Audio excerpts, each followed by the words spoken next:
The first item is conditional use number 2329, filed on behalf of Thomas Dragon, trustee. Council may remember this from the last council meeting on January 10th. This is a conditional use application for boat restoration to be located at 37230 Dirksen Creek Road in Frankford, and council deferred for further consideration. Any questions of council? Questions of council? Mr. Moore, read short title. Thank you, Mr. President. An ordinance to grant a conditional use of land in an AR1 agricultural residential district for a boat restoration business to be located on a certain parcel of land lying and being in Baltimore 100, Sussex County, containing 6.20 acres, more or less. Pleasure of council. Move for adoption. Motion, Mr. Hudson, second. Second. Second, Mr. Schaeffer. Thank you. Any questions on the motion? Take the vote, Mr. Hudson.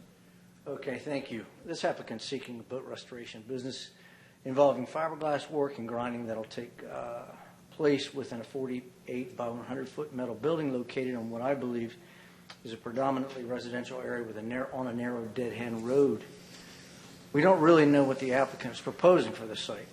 There was testimony there will be grinding, but we don't know what size or type of grinders will be used, the frequency of the grinding, or other factors. If the conditional use was approved, there would be no way to really limit the scope of the work occurring or the noise generated through the conditions. For example,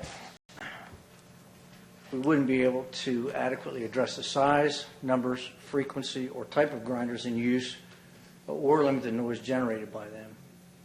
Also, I did not find the applicant's evidence about noise to be persuasive. Whether it was intentional or not, the applicant presentation led us to believe that the noise levels were tested on this site and within this building. Only after some questioning from council, we were told instead the testing was done on some other building somewhere else.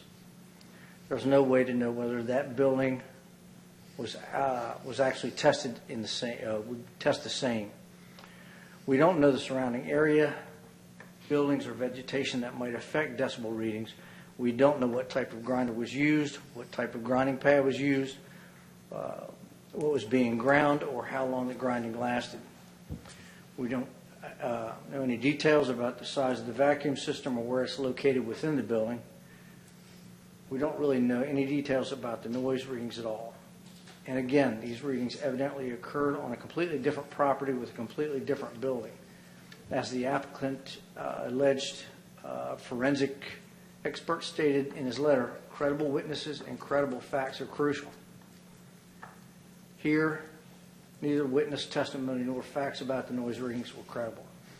I also must consider the fact that there are no other businesses of this type along Dirksen Creek Road.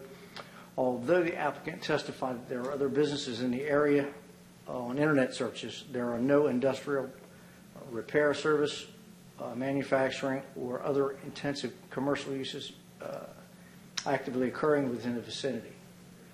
For instance, while there are kayaks located on a nearby property, that's simply a winter storage, and the actual business is conducted in multiple locations in the summertime off-site. There are no kayak businesses occurring on that property. Also, while there was reference to a construction business nearby, the owner of that business testified that he simply lives at the location and may do some paperwork from his home, but that the employees and other activities of that business are located elsewhere. I must also give weight to the fact that there was no testimony in support of the application from any residents or homeowners along the Dirksen Creek Road.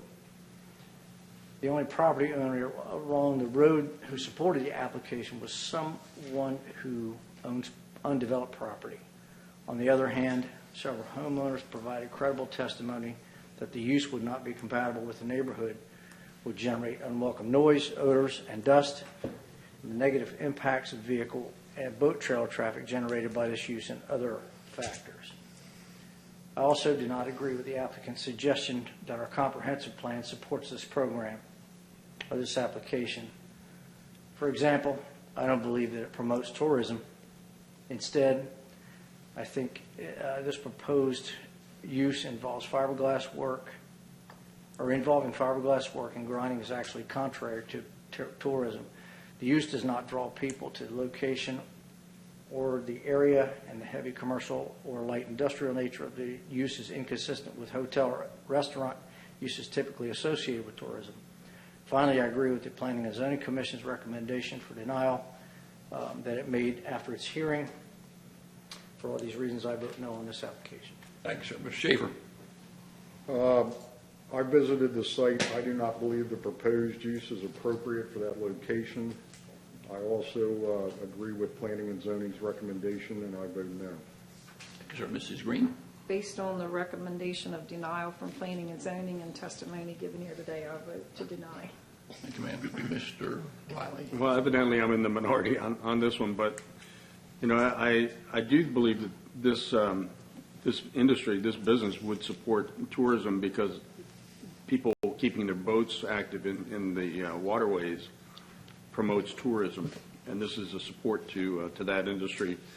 I think about the history of Sussex County, and over the generations, people have almost always had some sort of business that they conducted in their own property, you know, from their backyard, from their farm. I think along the road where I live, over a 4 or 5 mile stretch, I think there are about 10 home-based businesses of various types.